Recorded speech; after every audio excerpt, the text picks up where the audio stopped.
And the ubiquitous Salvation Army kettles. This is downtown Utica, 1941, and in those times the members of the Army who stood by the kettles in that cold wind, now they ask for volunteers, which is okay, that's great. And people are willing to volunteer too, to accept donations for the worthy cause. Okay, I don't know where this is, but these kids are cute as a button. And like, okay, kids, come on, show us how you can shovel the snow in the snow time. There you go. Yeah, that's the way you shovel snow, of course. Thank you for showing us how to do that, kids. Now, one of the great manufacturing organizations of the city of Utica, again, no longer here, the Brunner Manufacturing, which was located on Broad Street. The building is still there, located on Broad Street at the foot of Gilbert. And I hope you recognize some of the people in this movie portion too. The Brunner Manufacturing Company. They were the first company to move out in the late 40s. They started that trend of the companies moving elsewhere. This company here would move to Connecticut, or was purchased by a company in Connecticut. I recall that Al Zumbrin was the CEO, the chief executive officer of the Brunner Manufacturing Company in those days, and this picture's got to be included here. This is the clerical staff, secretarial staff of the Brunner Manufacturing Company on Broad Street in 1941. If you notice, I've said that quite a few times because I want everybody to know that this movie was taken in 1941 in good old Utica, New York, in beautiful and clean Utica, New York. There are 14 Uticas in the United States, but Utica, New York has got to be the best. Sorry for the other cities named Utica, but hey, what are you going to do? We're still number one. Recognize any of these hard workers at the Brunner Manufacturing Company in Utica, 1941? Maybe recognize one of your relatives, one of your uncles, one of your cousins, your brother, your father maybe?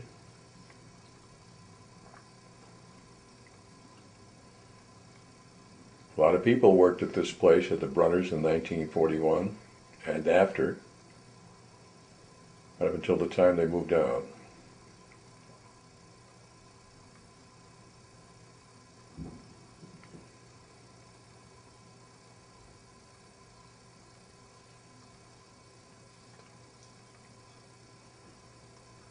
You've got to really recognize some of these people. I wish I did.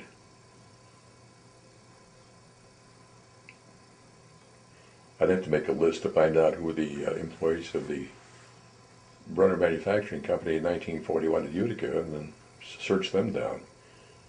I don't know if they're... I do know that my dear friend Dick Kaleo was an employee here, but he has since passed on, and he would have identified a lot of these people for me. But I'm awfully sorry to report that he's gone.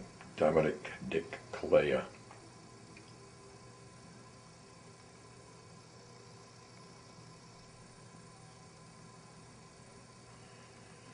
Great company. They took good care of their employees.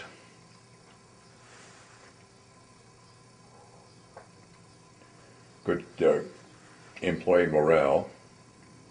And many people, many segments of the Utica community were sad when they moved to Connecticut, were acquired by another company, absorbed, moved out.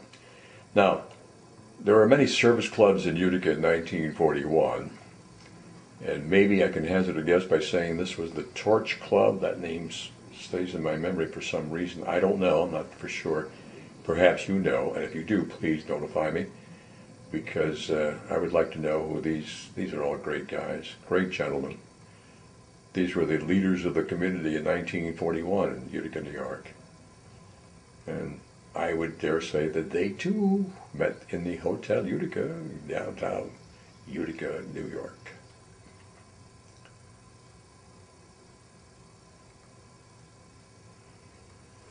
Boy, I hope some of you be very helpful in identifying some of these people, because I sure would like to know.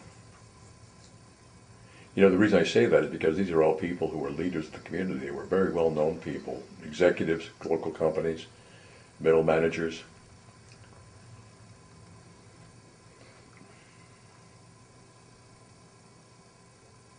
I guess you would call this the networking of its day, where the managers will meet with managers of other companies and promote their own businesses to each other. Good, it was good. Original idea, this whole idea of networking.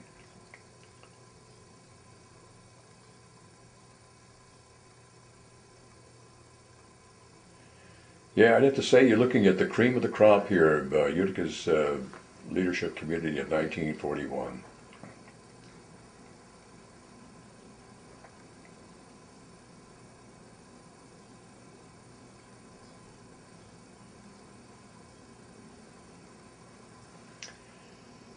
There's Old Glory. Long may she wave over Utica, New York.